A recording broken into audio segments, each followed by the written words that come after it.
You bring up the Rudy Gobert and the Yusuf Nurkic incident because that's Stephen A's way of trying to lessen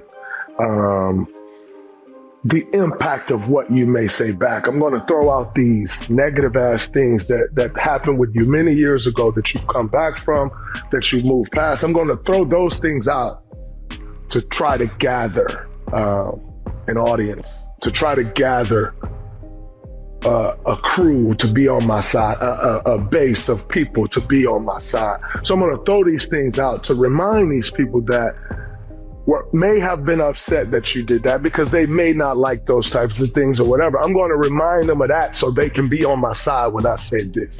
A typical Stephen A thing. He said we have not spoke since.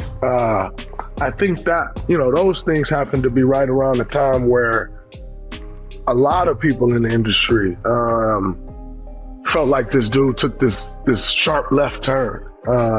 After hearing what Jemele Hill and Draymond Green had to say, Stephen A. Smith clearly didn't let those comments roll off his back. The reaction made it seem like whenever another black voice publicly mentions him, he feels compelled to answer right away. He even acknowledged that this was supposed to be time away from work while he was on vacation, yet instead of disconnecting and enjoying the break, he went right back online to respond after being called out by Jemele Hill and Draymond Green. You have to always keep in mind, what is the agenda of the person telling me this? And so that's what I thought was very interesting about the Jaylen Brown discourse is, why is there all of a sudden this driving narrative about how he is some kind of analytical disappointment? Like, where is that coming from? Who stands to gain from this? What is the purpose and why is this coming out? And even the idea that he got, smartest man in the room syndrome, which is a bizarre. What's wrong with that?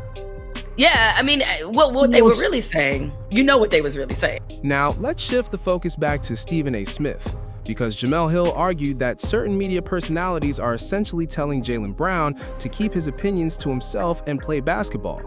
That criticism eventually prompted Stephen A. Smith to address both Jemele Hill and Draymond Green, so here's what he had to say in response. Before we dive into his comments, take a second to hit the like button if you're enjoying the video, because it really helps the channel grow, and I genuinely appreciate your support. I'll be like, yeah, I said you flopped. What you laughing about, Jemele Hill? Somebody that's not in the locker room? Are you implying that you've been in the locker room more than me in my career? Come on, where you gonna stop dancing around issues involving me and tell them what's up? You and I were pretty tight. And then after the choking incident with Rudy Gobert and the slap to Yusuf Nurkic,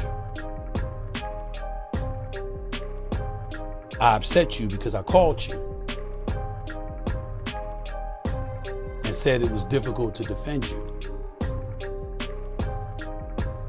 I'm not saying anything out of pocket or personal because this is what you said to Shaq on his podcast. So it was already public information. It's the only reason I'm revealing it. I'm not saying anything else about any of our conversations throughout the years, my brother. We've never talked since that time. But can you at least acknowledge to the people while you're talking publicly, if we're keeping it a buck,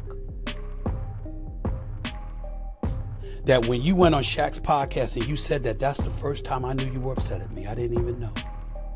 You bring up the Rudy Gobert and the Yusuf Nurkic incident because that's Stephen A's way of trying to lessen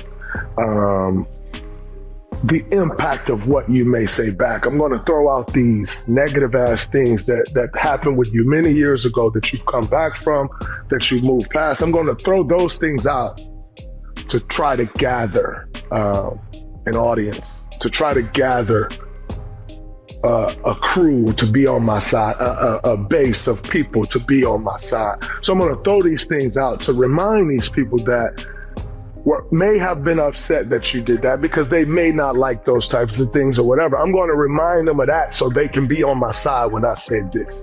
A typical Stephen A thing. He said we have not spoke since.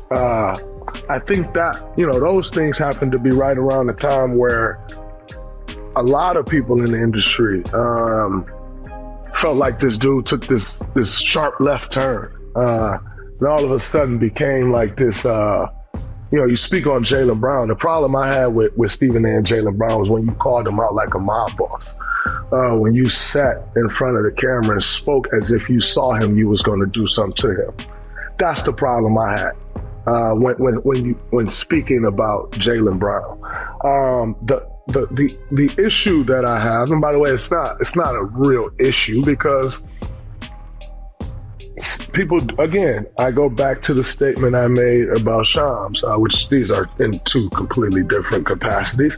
But get your money how you get your money, man. Like, I'm not mad at anybody for how they get their money.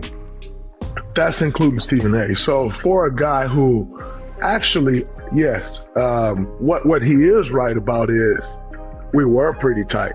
As was Stephen A. with a lot of guys, by the way. Like, that wasn't just me. I think, and being in the media space, I think we had built even more of a relationship because he is the guy in the media space. You know, when you look at him, he is right up there at the top of the chart with Charles Barkley and,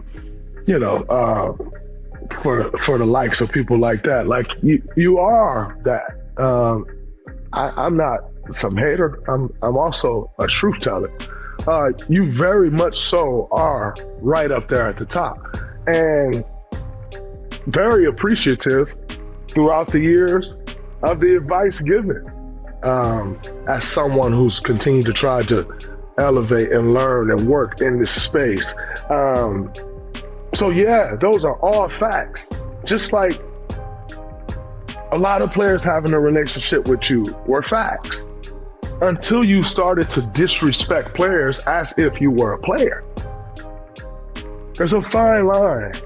And Jamel and my conversation was about this. I mentioned Stephen A. Smith's name because Stephen A. is the one that's always speaking on being a journalist, on how his background is journalism. And by the way, no one ever doubted that. If you watch what Jamel and I were talking about, Stephen A., the problem I have is you get upset about the very thing that you do. You get so upset and bent out of shape about the very thing that you do. For instance, I had a problem with Jaylen Brown or whatever. Let's see, I want to go back to the quote. Y'all forgot the fact that I did a sit down with him face to face in Boston a year ago. After he had a problem with what I said, when all I said was what other people said. Number one, say what you say. And if you're going to quote it, stand on that. All I said was what other people say. You can't always throw it to somebody else. You said it, and it's fine. By the way, regardless of what other people said, if you say it, it's yours now. If I go sample a song, every time that song come on, and I sampled Jay-Z's song, every time that song come on, they ain't gonna say, Draymond Green's song sampled by... Draymond Green and Jalen Rose have both weighed in on this conversation, and it's clear they're not happy with how some members of the media handle these situations. Their biggest criticism is that several media figures, particularly those with podcasts, seem to turn every disagreement or headline into material for their next show. That's exactly the point Jalen Rose was making when he aimed certain voices in the sports media landscape. Now I want to hear from you, so drop your thoughts in the comments and let me know where you stand on everything we covered today. If you enjoyed the video, don't forget to leave a like and subscribe if you haven't already. Thanks for watching, and I'll see you in the next one.